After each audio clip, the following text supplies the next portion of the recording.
তো দেখো আমাদের এখানে খেলা হচ্ছে, এই যে রাবার এটাই লুকানো হবে আর ও বলবে যে কোনটাই আছে।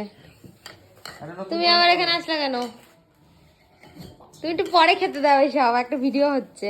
দাঁড়াও ওখানটা দাঁড়িয়ে থাক। মামার মেয়ে ভিডিও করছে। এই যে মামার মেয়ে, বলো হাই কেমন আছো? এই যে আগে বল হাই কেমন আছো, বল কথা বল। বল আমরা খেলছি। বল জিতলে নাচবো।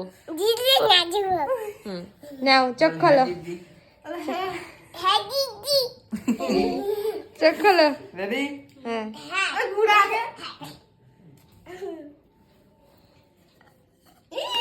হেরে গেছে, হেরে গেছে, হেরে গেছে। মিষ্টি নাচ, মিষ্টি নাচ, হেরে গেছে।